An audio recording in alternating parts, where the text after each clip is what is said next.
बाकी लोगों ने पतंग नहीं उड़ाई। कितने लोगों ने पतंग लूटी है। मैं कहूँ उड़ाने से ज्यादा मजा लूटने में आता है। डेसी आंटी ने भी उड़ाई है जी। लूटने में मजा आता है। जब पतंगे ऊपर उड़ रही होती है, फिर जब कटती है ना, तो उसके बाद लूटते हैं लोग उसको। मैं याद कर रहा था जब बचपन में हम लोग, परमेश्वर ने उन सब बातों से हटाकर उस परमेश्वर की ओर देखने का अनुग्रह दिया। आप पतंग में एक खासियत आप देखेंगे, है ना? आप देखेंगे कि कुछ चीजें, रंग बिरंगी चीजें हवा में उड़ रही हैं, बैठे बैठे खाओ। लेकिन वो उड़ती कैसे हैं? वो एक डोर से जुड़ी हुई है। और आपने ये भी देखा होगा कि वो बहुत ऊंची जो पतंगें उड़ रही हैं, बिल्कुल ऐसा लगता है जैसे स्थिर खड़ी हैं, पर अचानक से वो ऐसा प्रतीत होता है जैसे वो हिलते हिलते हिलते नीचे की तरफ आ रही हैं। ये भी देखा होगा ना? जानते हैं क्या हुआ? कट गई। पतंग कट गई। यानी हेलन आंटी ने भी पतंग उड़ाई है, मुझे लगता है। मंजा लूटा है पास्टर जी, मंजा लूटा। वाह। हाँ, कुछ पुरानी बातों को याद करना अच्छा है। जब पतंग कट जाती है ना, तो वो पतंग नीचे गिर जाती है। और कटती क्यों है?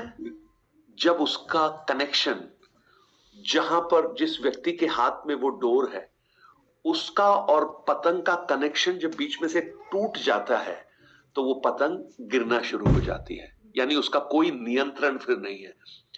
एक चीज हमें जानना है, ये जो पतंग, खूबसूरत खूबसूरत पतंग है, वो अकेले नहीं उड़ सकती, खुद से नहीं उड़ सकती। उसको उड़ाने के लिए एक व्यक्ति की आवश्यकता है। और वो व्यक्ति भी पतंग को तभी ऊंचाई पर पहुंचा सकता है जब एक डोरा उसमें हो, और वो डोरे का कनेक्शन पतंग का और उस व्यक्ति का साथ में हो।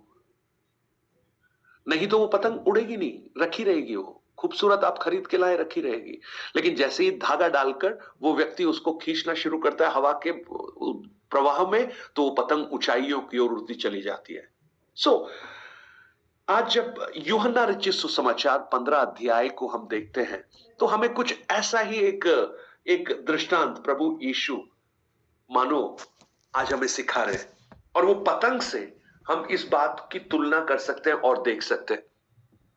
15 अध्याय यूहन्ना रचित सुसमाचार आपको अच्छी तरह मालूम है। देखिएगा, उसको हम पढ़ते हैं। 15 अध्याय उसका 1 वचन से लेकर 4 वचन तक हम पढ़ेंगे, 5 वचन तक पढ़ेंगे। और मैं चाहूंगा कोई पढ़िएगा। जिन्होंने अब तक नहीं पढ़ा है वो पढ़ सकते हैं आज। कौन पढ़ेंगे? जल्दी से निकालिए। कौन निकालता है देखते हैं। सबसे पहले उनको एक पतंग दूंगा। सच्ची दाखलता मैं हूँ और मेरा पिता किसान है। जो डाली मुझ में है और नहीं फलती उसे वह काट डालता है, और जो फलती है उसे वह छांटता है ताकि और फले। तुम तो उस वचन के कारण जो मैंने तुमसे कहा शुद्ध हो। तुम मुझ में बने रहो और मैं तुम में। जैसा डाली यदि दाखलता में बनी ना रहे तो अपने आप से नहीं फल सकती, वैसे ही तुम भी यदि मुझ में बने ना रहो तो नहीं फल सकते। ओके, देखिए यहां आप इस बात को जब पढ़ेंगे ना, तो आपको पतंग और डोर वाला एक कनेक्शन आपको दिखाई देगा। तो मैंने आज संक्रांति की वजह से उस बात को इसके साथ जोड़ा। पतंग जब तक डोर से जुड़ी रहती है, वो हवा में उड़ती है। और यीशु क्या कह रहा है? तुम मुझ में बने रहो और मैं तुम में बना रहूं। यदि तुम मुझ में नहीं बने रहोगे तो फलवंत नहीं हो सकते, परंतु यदि मुझ में बने रहे तो तुम बहुत सा फल ला सकते हो, है ना? यूहन्ना एक ऐसी पुस्तक है जहां पर प्रभु यीशु मसीह ने जो फर्स्ट वर्ड लिखा है ना, फर्स्ट वर्ड वहां पे लिखा है, I am the true wine, मैं सच्ची दाखलता हूं। यूहन्ना रचित सुसमाचार में इस प्रकार के 7 आई स्टेटमेंट आप देखते हैं। आई, मैं, है ना? मैं जल्दी से वो सातों लिखवा देता हूं, आपको याद रखने में और पढ़ने में भी आसानी होगी। यूहन्ना में 7 आई स्टेटमेंट हैं। नंबर 1, उसका 6 अध्याय 35 वचन, ये सब आपको पढ़ना पड़ेगा, जल्दी जल्दी निकालिएगा। 6 अध्याय उसका 35 वचन, पहला आई स्टेटमेंट, मैं क्या हूं। यीशु मसीह देखिए क्या कहता है, मैं क्या हूं। जल्दी जल्दी। यीशु ने उनसे कहा, जीवन की रोटी मैं हूँ। मैं हूं, बस बस बस। आई am the bread of life. First I statement, पहला आई स्टेटमेंट, इसको आई स्टेटमेंट बोल सकते हैं आप। यूहन्ना में जीवन की रोटी मैं हूं, है ना। प्रभु यीशु मसीह ने जब यीशु की परीक्षा हो रही थी तब कहा था, मनुष्य केवल रोटी से नहीं परंतु हर एक बात जो परमेश्वर के मुंह से निकलती है उससे जीवित रहता है। आप इस 6 अध्याय को जब नीचे पढ़ते जाएंगे, 35 वचन के आगे आगे जब पढ़ते जाएंगे, वहां पर यीशु कहते हैं कि जो सच्ची रोटी है, वो जो स्वर्ग से उतरी है, वो मैं हूं। और फिर कहता है, तुम्हारे बाप दादाओं ने मन्ना खाया था, है ना, मन्ना जंगल में, परंतु वो सब मर गए, परंतु जो मुझ में से खाता है वो कभी नहीं मरता। सो मुझ में से खाने का मतलब क्या है? आज उसका वचन प्रभु यीशु स्वयं है। हम अगर वचन को खा रहे, वचन को खा रहे, वचन हमारे जीवन में अनंत जीवन को प्रकट करता है। सो फर्स्ट आई स्टेटमेंट है, जीवन की रोटी मैं हूं। दूसरा, यूहन्ना 8 अध्याय उसका 12 वचन देखिएगा, यीशु मसीह क्या कहते हैं। यीशु ने फिर लोगों से कहा, जगत की ज्योति मैं हूं। Second I statement, I am the light of the world. मैं इस जगत की ज्योति हूं। देखिए, जब ये संसार अंधकार में है, अंधकार पाप को दर्शाता है ना। और इसलिए देखिएगा, जो भी बुरा काम होता है ना, वो अंधेरे में होता है। रात के समय स्मगलिंग होती है, रात के समय चोरी होती है, रात के समय ये सब काम अंधकार में होते हैं, क्योंकि अंधकार पाप को दर्शाता है। और उस पाप के बीच में प्रभु यीशु क्या कहते हैं, आई am the light of the world, मैं जगत की ज्योति हूं। और मत्ती रचित सुसमाचार में यीशु कहते हैं, तुम जगत की ज्योति हो। यानी हम अंधकार में उजियाला देने वाले हैं। यानी वो लोग जो पाप के अंधकार में पड़े हैं, उनको उजियाले में लेकर आने के लिए प्रभु ने हमें रखा है। और ये जो सेकंड स्टेटमेंट है, I am the light of the world. Third statement, 10 अध्याय उसका 9 वचन, चैप्टर 10 वर्स 9, देखिए जल्दी से पढ़ लीजिए। द्वार मैं हूँ, यदि कोई मेरे द्वारा भीतर प्रवेश करे तो उद्धार पाएगा। आई am the door, I am the door, लिखा द डोर। द जहां भी है, इसका मतलब अकेला एक ही द्वार है। प्रभु यीशु क्या कहते हैं, मेरे बिना तुम पिता के पास नहीं जा सकते, मैं ही मार्ग हूं, आई एम द वे। आज संसार में जब लोग भटक रहे हैं कि कहां कैसे उस मोक्ष को प्राप्त करें, कैसे उद्धार को पाएं, यीशु मसीह कहता है, I am the way, I am the door, right. Fourth, चौथा आई स्टेटमेंट, यूहन्ना 10 अध्याय उसका 11 वचन और उसका 14 वचन। देखिए यीशु कौन है, अच्छा चरवाहा मैं हूं। I am the good shepherd. हाँ, good shepherd, I am the good shepherd, अच्छा चरवाहा। ये जो चरवाहे तो बहुत होते हैं, लेकिन अच्छा चरवाहा बहुत कम है भाई। और हमारे यीशु को चीफ शेपर्ड बोला है, मुख्य चरवाहा। अच्छा चरवाहा पता है क्या करता है? अच्छा चरवाहा अपनी भेड़ों को पहचानता है। अच्छा चरवाहे को मालूम है कौन सी भेड़ किस प्रकार की परिस्थितियों से गुजर रही है।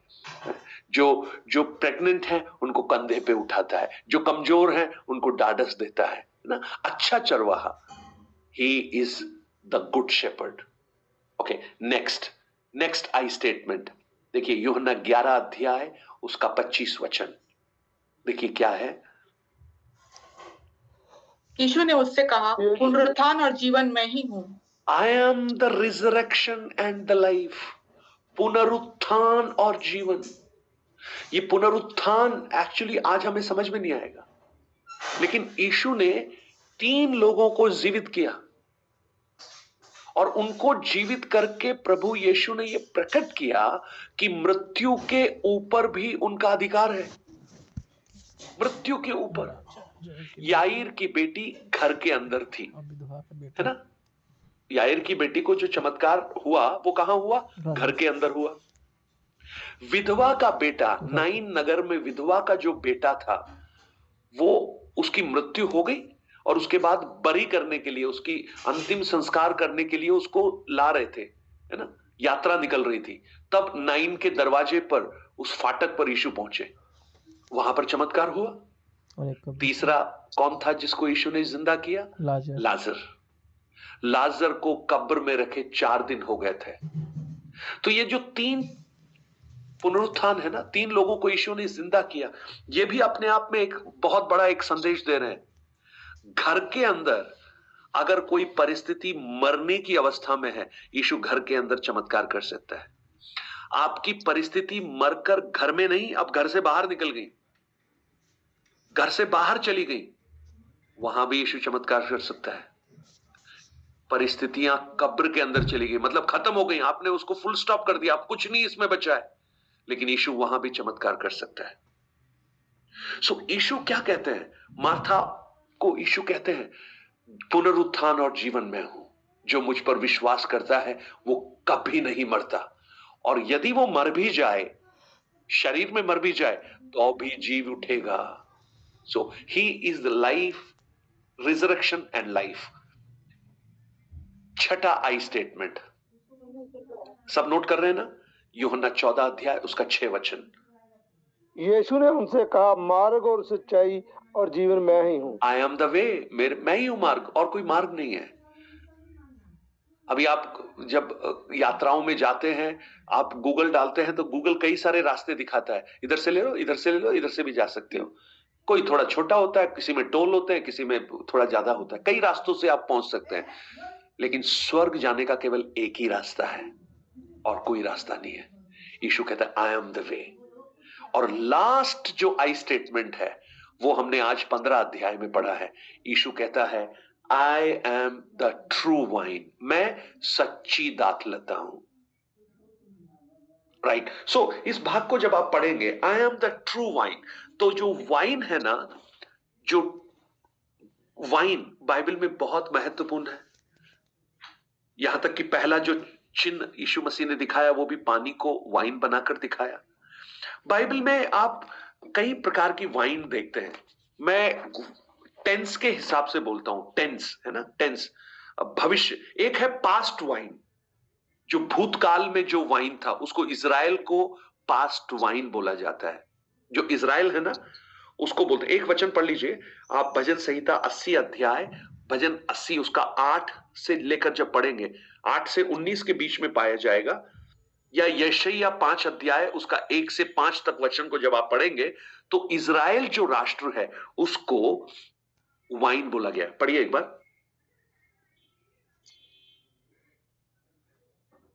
भजन 80 उसका 8 से लेकर। मैं मिस्र से एक दाखलता ले आया।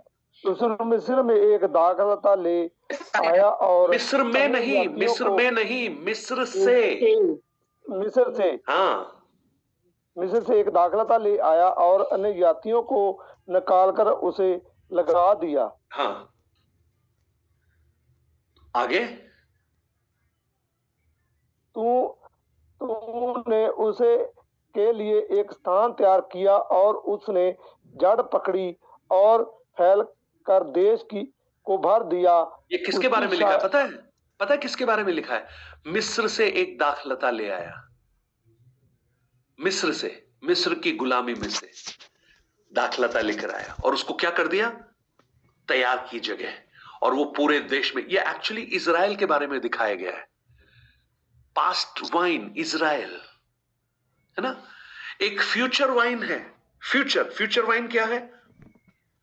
आप पढ़िएगा प्रकाशित वाक्य, प्रकाशित वाक्य का एक वचन पढ़ेंगे तो आपको समझ में आएगा।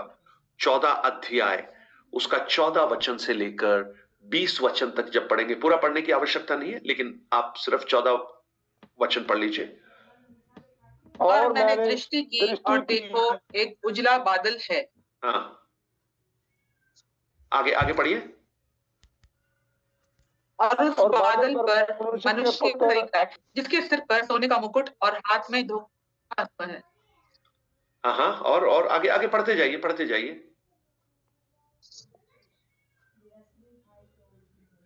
मेरे ख्याल से अमानवील भी पढ़ लीजिए। फिर एक और स्वर्गदूत ने मंदिर में से निकलकर उससे जो बादल पर बैठा था बड़े शब्द से पुकार कर कहा कि अपने आंसू लगा कर लवनी कर, क्योंकि लवने का समय आ पहुंचा, इसलिए कि पृथ्वी की खेती पक चुकी है। हाँ, और थोड़ा सा आगे। तो जो बादल पर बैठा था उसने पृथ्वी पर अपना अंसुआ लगाया और पृथ्वी की लवनी की गई। फिर एक और स्वर्गदूत उस मंदिर में से निकला जो स्वर्ग में है, और उसके पास भी चोखा अंसुआ था। फिर एक और स्वर्गदूत जिसके आग पर अधिकार था वेदी में से निकला और ठीक है, जिसके पास बस इमानुएल जी, आप वो जो भाग पढ़ेंगे ना, आप इस वाइन को द वाइन ऑफ अर्थ बोल सकते हैं। पृथ्वी का वाइन है ना, वो लहू को दिखाता है। आप देखेंगे जब लहू फैल जाएगा, भर जाएगा हर तरफ, ये परमेश्वर के प्रकोप को, परमेश्वर के क्रोध को वहां पर हम देखते हैं। ठीक है, मैं उसमें नहीं जा रहा हूं, मेरा विषय कुछ और था। लेकिन एक प्रेजेंट वाइन भी है। प्रेजेंट वाइन क्या है? प्रेजेंट वाइन जब आप देखेंगे वो है हम और प्रभु यीशु मसीह का रिश्ता। वही 15वें अध्याय में हम देखते हैं, मैं किसान हूं, मैं सच्ची दाखलता हूं और मेरा पिता किसान है। I am the true vine. सो जब हम आज इस वचन को हम पढ़ रहे हैं, तो आज वर्तमान में जो वाइन जिसको हम बोलते हैं, वाइन पता है क्या है? यहूदी लोगों के लिए बहुत महत्वपूर्ण थी। हर फंक्शन में, हर घर में वो वाइन रखते थे। वाइन का मतलब नशीला पदार्थ नहीं है, हम एक्चुअली उसको हम गलत समझते हैं, लेकिन अंगूर का जो फ्रेगमेंट होने से पहले जो पेय पदार्थ पीने के लिए इस्तेमाल किया जाता है वो वाइन है। और यीशु क्या कहते हैं? आई एम द ट्रू वाइन, मैं सच्ची दाखलता हूं। और उसके बाद प्रभु यीशु कह रहे हैं कि जो डाली मुझ में बनी रहती है वो क्या करती है? बहुत फलती है। मुझसे अलग होकर तुम कुछ नहीं कर सकते।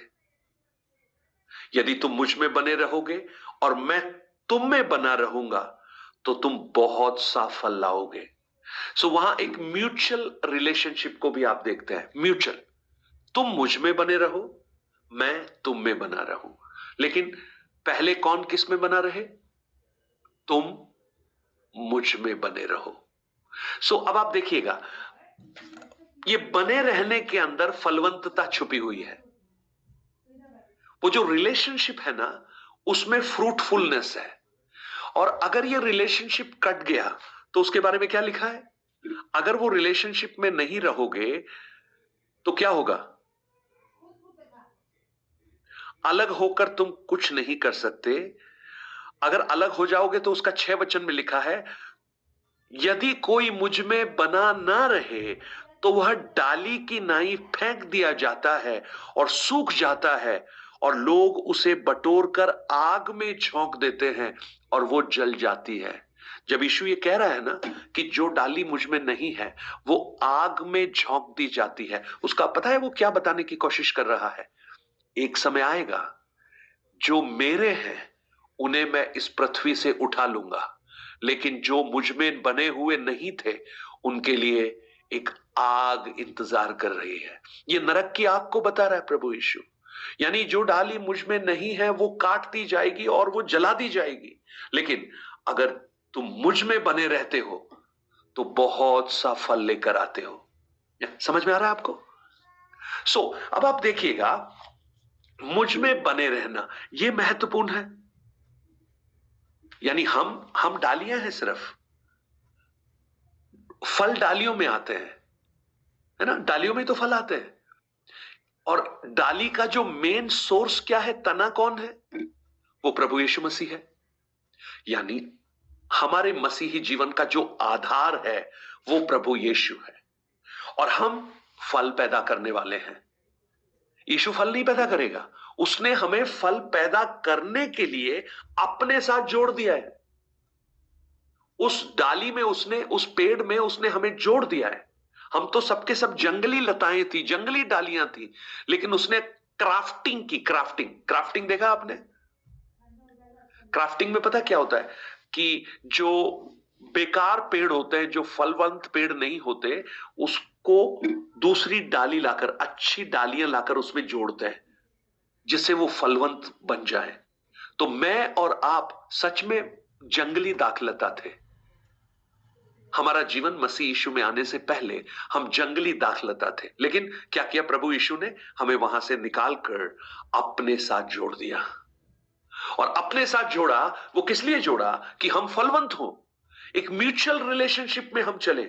मुझ में बने रहो, मैं तुम में बना रहूं, तो तुम बहुत सा फल लाते हो। तो अब आप देखिए, अब आप उस पतंग को देखिए। पतंग जब उड़ती है तो उसकी डोरी एक व्यक्ति के हाथ में होती है। वो जब तक वो पतंग की डोरी उस व्यक्ति के साथ कनेक्टेड रहती है, वो हवा में उड़ती रहती है। लेकिन जैसे ही वो डोरी कटती है, वो पतंग का क्या हो जाता है? गिरना शुरू हो जाती है। हमारा मसीही जीवन में हमारा रिश्ता भी कुछ ऐसा ही है। जब तक हम प्रभु यीशु के साथ जुड़े रहते हैं, हम फलवंत रहते हैं।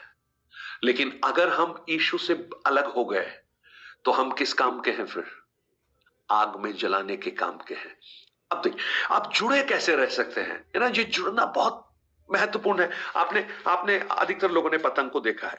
पतंग उड़ती है तो पतंग क्यों कटती है जी? बोलिए, क्या क्या कारण हो सकते हैं पतंग के कटने के? कट जाए तो? हाँ, मतलब कैसे कट सकती है? तो डोर जब धागा टूट जाए, डोर कमजोर हो जाती है। डोर कमजोर हो जाती है। कई बार क्या होता है ना, कई बार धागा कई बार उड़ाते उड़ाते बारिश में गीला हो गया तो कमजोर हो जाता है। तो जब हवा का दबाव पड़ता है तो वो क्या हो जाता है? धागा टूट जाता है। एक तो यह है कि धागा पुराना हो गया, धागा कमजोर हो गया। अच्छा, और कैसे टूटती है पतंग? दूसरी डोर से काट दी जाती है। दूसरी पतंगे आकर इस पतंग को काट देती है ना? दूसरा धागा आके काट देता है। और बताइए। जब दो धागे बहुत ज्यादा कट जाती है, जब दो धागे तो जो कमजोर देता है।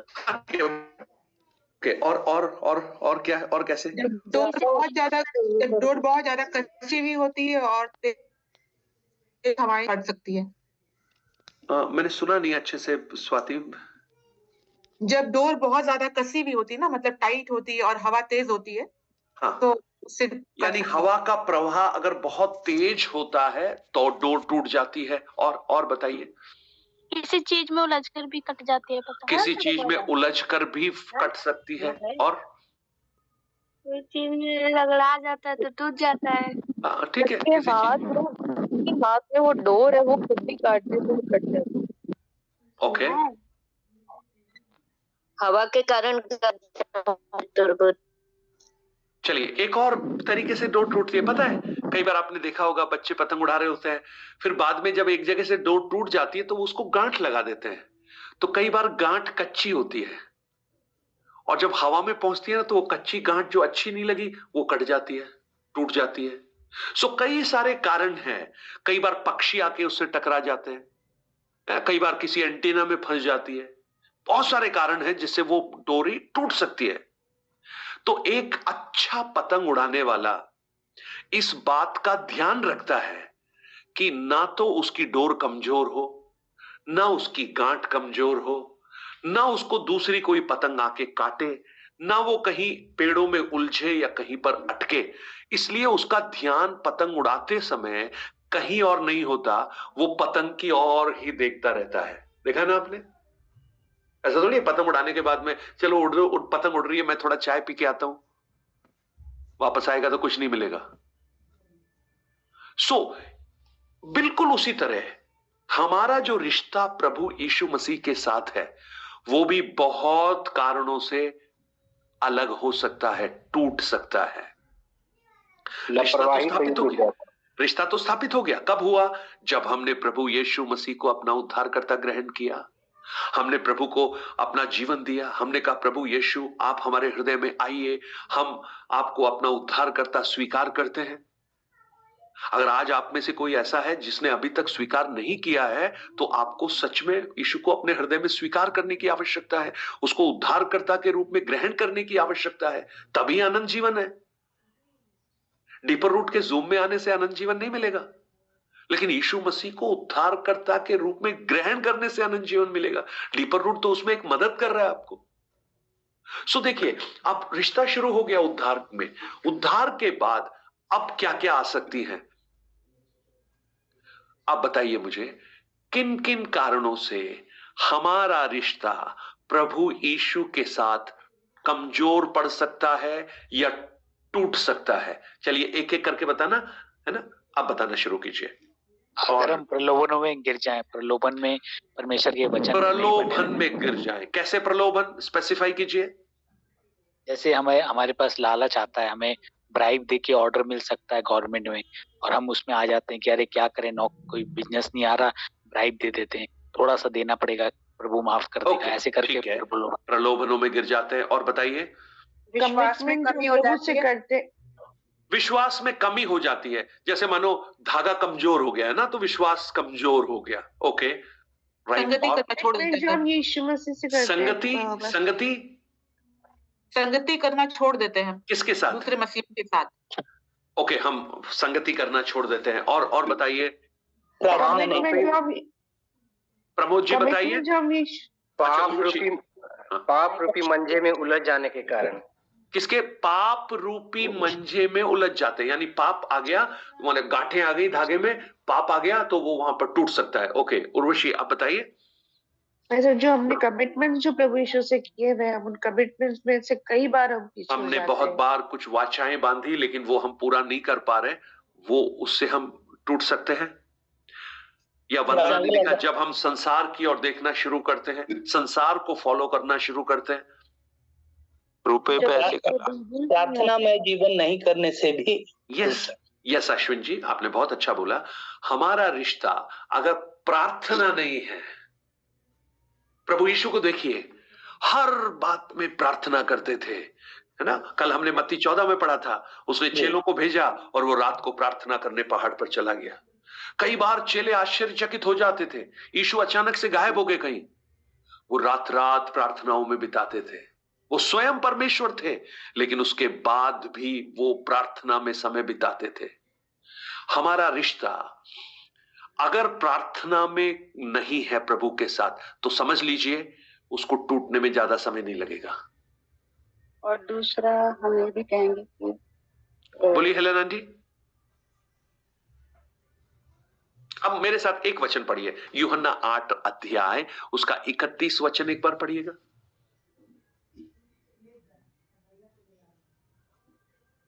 तब यीशु ने उन्हें यहूदिया से जिन्होंने उसकी प्रतिज्ञा की थी कहा, यदि तुम मेरे वचनों में बने रहोगे तो सचमुच मेरे चेले ठहरोगे। यदि तुम मेरे वचनों में बने रहोगे, बने रहोगे। और वहां पर यीशु 15 अध्याय 1 में 4 में क्या लिखता है? यदि तुम मुझ में बने रहोगे। तो यीशु में बने रहने का अर्थ पता क्या है? वचन में बने रहना। अगर आप वचन में बने हुए हैं, वचन में बने हुए का मतलब रहना क्या मतलब है उसका? इसका मतलब यह नहीं है कि आप एक अध्याय पढ़ते हैं या 2 अध्याय पढ़ते हैं, यह नहीं है इसका मतलब। वचन को आप पढ़कर उसको अपने जीवन में मानते हैं, उसको लागू करते हैं। कितनी बार यीशु ने बोला, जो मेरी बातें सुनकर उन्हें मानता है वो उस बुद्धिमान मनुष्य के समान है जिसने अपना घर चट्टान पर बनाया। और जो नहीं मानता है, सुनने के बाद भी वो कैसा घर बनाता है? बालू में घर बनाता है, उसका घर गिर जाता है। फिर वचन के बारे में भजन 1 में बड़ा खूबसूरत है। धर्मी के बारे में क्या लिखा है? वो तो परमेश्वर की व्यवस्था पर रात दिन ध्यान किए रहता है। और फिर उसके बारे में लिखा है, वो उस वृक्ष के समान है जिसके पत्ते कभी नहीं मुरझाते, वो बहती हुई नालियों के किनारे लगाया जाता है और अपनी ऋतु में फलता है और उसका कार्य सफल होता है, हर कार्य सफल होता है। सो रिश्ता बनाकर रखिए प्रियो। अगर रिश्ता टूट गया ना, मैं आपको कहूं, हम अपने आप नहीं उड़ सकते।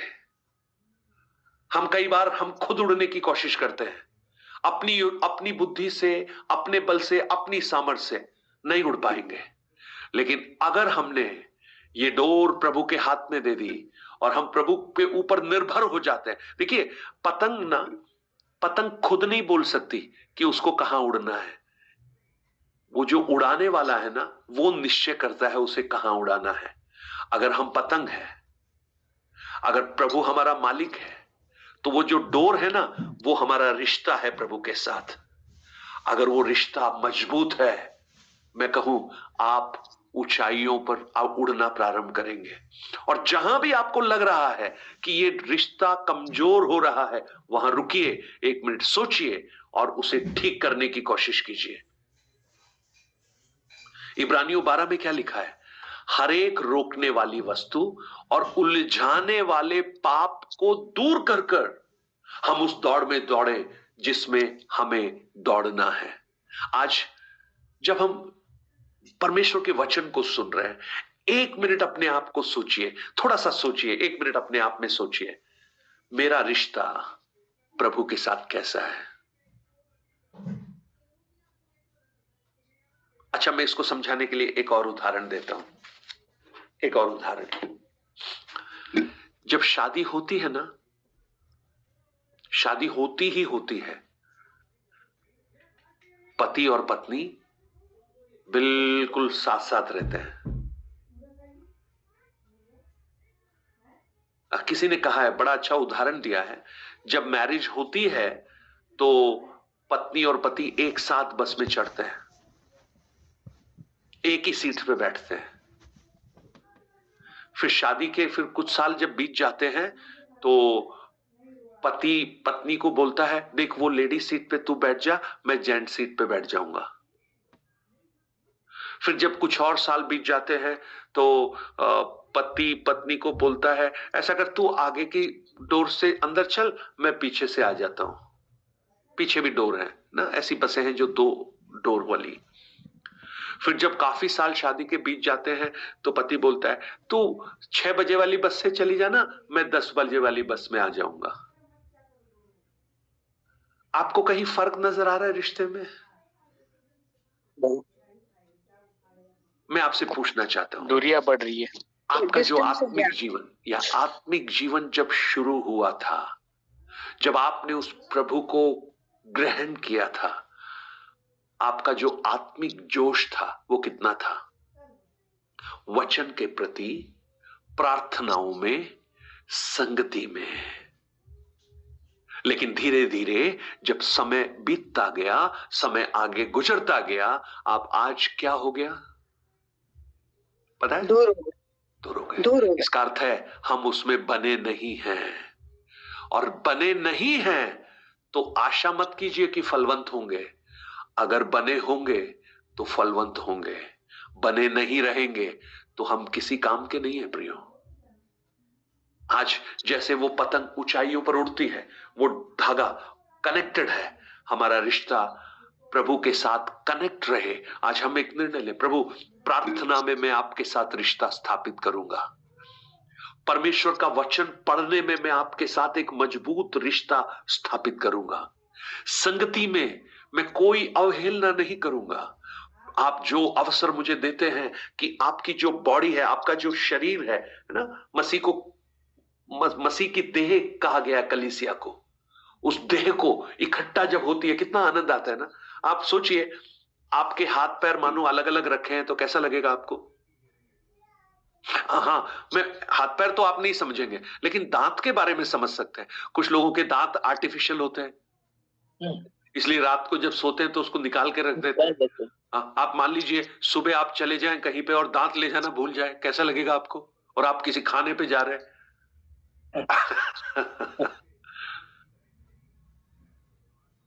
ये जो शरीर ना, जब पूरे मिला होता है ना सब एक दूसरे के साथ, कितनी खुशी है उसमें। तो उसमें मैं मजबूत हो जाऊंगा, संगति में मजबूत हो जाऊंगा, भले काम करने में मैं मजबूत हो जाऊंगा। प्रभु आपके साथ के उस रिश्ते में मुझे बना कर रख। मैं जैसे पतंग ऊंची उड़ती है ना, मैं आत्मिक रूप से ऊंचा उड़ना चाहता हूं, ऊंचा उड़ना चाहती हूं। और अगर कोई भी बात मुझे उससे रोक रही है, तो आज ये वचन मुझे प्रोत्साहन दे रहा है कि मैं अपने आप में पश्चाताप करूं और उस बात को हटाकर आपकी उस रिश्ते में और मजबूत हो जाऊं। देखियो यीशु क्या कहते हैं, यदि तुम मुझ में बने रहोगे, तो पता है अगला प्रॉमिस क्या है? पहला तो है आह्वान, पहला है इनविटेशन, यदि तुम मुझ में बने रहो। तो पता है अगला क्या प्रॉमिस क्या दे रहा है? तो मैं तुम में बना रहूंगा। यानी इब्रानियों में हमने पढ़ा था ना पिछले दिनों में, तुम परमेश्वर के पास आओ तो परमेश्वर तुम्हारे पास आएगा। आज जब हम इस वचन को सुन रहे हैं, हम प्रभु से ये कहें, प्रभु मैं आप में बना रहूं, मैंने उद्धार पाया, मैं कलीसिया में एक्टिव हूं, मैं बहुत कुछ करता हूं, मैं गाना भी गाता हूं, मैं वचन भी पढ़ लेता हूं, शायद मैंने बाइबल भी पिछले साल पूरा पढ़ लिया, लेकिन जब मैं अपने हृदय के अंदर झांक कर देखता हूं तो मुझे समझ में आता है आपके साथ जो रिश्ता मेरा होना चाहिए वो इतना मजबूत नहीं है। कई बार पता है हमारा रिश्ता कैसा होता है ना, पति पत्नी साथ चल रहे हैं लेकिन 10 दिन से बात नहीं किया, फिर भी लोगों को ये लगता है ये पति पत्नी है, लेकिन बात नहीं कर रहे हैं। आप सोचिए ना अपने आप, आज अगर कोई भी बात हमें उस रिश्ते से रोक रही है, आज प्रभु से कहें, प्रभु मेरा रिश्ता आपके साथ स्थापित हो जाए, मैं आपके साथ ऊपर उड़ने लगूं, मैं फलवंत हो जाऊं, और उन हर एक बातों को जो मुझे आपके रिश्ते में अलग कर रही है उसको मेरे जीवन से दूर कर। रोमियो 12:2 में यही लिखा है, और इस संसार के सदृश ना बनो, परंतु तुम्हारी बुद्धि के नए हो जाने से तुम्हारा चाल चलन भी बदलता जाए, जिससे तुम परमेश्वर की भली, भावती और सिद्ध इच्छा को अनुभव से मालूम कर सको। मैंने एक छोटा सा भाग आपके सामने पढ़ा, एक पतंग का उदाहरण मैंने आपके सामने लिया, लेकिन मैं आशा करता हूं प्रभु हमसे बात कर रहा है। मैं आपके बारे में तो नहीं जानता, मैं कहूं प्रभु मुझसे भी बात कर रहा है, और प्रभु मुझे भी ये बता रहा है कि मुझे कहां पर उस रिश्ते को वापस स्थापित करने की आवश्यकता है। जैसे धागा टूट जाता है ना, तो वापस जोड़ते हैं उसको हम लोग, इसको हम पश्चाताप बोल सकते हैं। रिश्ता टूट गया, लेकिन जब मैंने वापस पश्चाताप किया तो वो रिश्ता वापस से जुड़ना शुरू हो गया। आज कुछ पश्चाताप के स्वर गूंजने लगे, कुछ प्रार्थनाएं हृदय से उठे और कहे, प्रभु ये बातें हैं जो मुझे आपसे रोक रही हैं, आपके करीब आने से रोक रही हैं, लेकिन मुझे अनुग्रह दे कि मैं आप में होकर आपके साथ एक अच्छे रिश्ते में आ जाऊं, और आने वाले दिनों में लोग ये कहने पाए कि ये फलवंत है, आत्मा के फल हम में लगना प्रारंभ हो, और संसार के अंधकार को रोशनी में लाने के लिए प्रभु हमें माध्यम बनाए। Let's pray. आंखों को बंद करें, 1 मिनट प्रार्थना करें। मैं चाहता हूं 1 मिनट अपने आप को जांचिए, सब लोग अपने आप को जांचिए, कहां पे चूक हुई है, कहां पे गलती है, कहां कमजोरी है, कहां पे वो धागा कमजोर है, कहां टूटा है, उसको जोड़ने की आवश्यकता है। कौन कौन सी बातें हैं जो आपको काट सकती हैं, रोक सकती हैं। प्रभु उन सबको दूर कर आपके अनुग्रह में होकर आगे बढ़ने के लिए आप हमें सहायता कर। प्रार्थना करें। जब आंखों को बंद रखते हैं, अपने आप को प्रभु के हाथों में समर्पण करते हुए जब हम प्रार्थना करते हैं, मैं चाहूंगा आज बहन स्वाति आप प्रार्थना कीजिए। जो वचन हमने सुना वो बहुतों से बात करने पाए। प्रभु हम में से प्रत्येक को उसके साथ के रिश्ते में और मजबूत करे, और हम आत्मिक रूप से उन्नति को पाते हुए आगे बढ़ सके। Yes Swati, can you hear me? Please pray. धन्यवाद धन्यवाद धन्यवाद जीवित महान सामर्थ्य परमेश्वर प्रभु जी, आज हम